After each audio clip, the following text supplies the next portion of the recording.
اللہ وبرکاتہ۔ آج میں آپ کے سامنے تقریر پیش کر رہی ہوں۔ باغ با آزاد ہے، تہنے چمن آزاد ہے، باغ با آزاد ہے، تہنے چمن آزاد ہے، ہو مبارک دوستو اپنا چمن آزاد ہے۔ آج کے جلسے کے صدر محترم اساتذہ اور میرے ہم مکتب ساتھیوں، السلام علیکم۔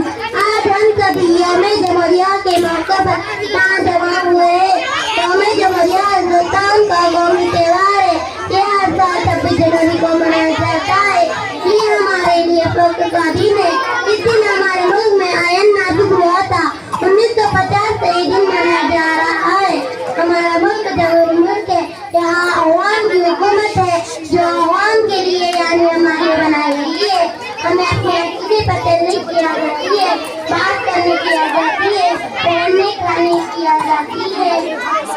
جمہوری حکومت میں حکومت کا کوئی مذہب نہیں ہوتا۔ ہمارے ملک میں مختلف مذہب کو ماننے والے لوگ رہتے ہیں اور ایک ساتھ مل جل کر رہتے ہیں۔ یہی جمہوری ملک کی خوبی ہے۔ اتنا کہہ کر میں اپنی بات ایک طرف پر ختم کرنا چاہوں گی۔ نفرتوں کے نام سے بھی ہم تبسم کرتے ہیں، نفرتوں کے نام سے بھی ہم تبسم کرتے، محبت کے ساتھ ہم تکلم کرتے۔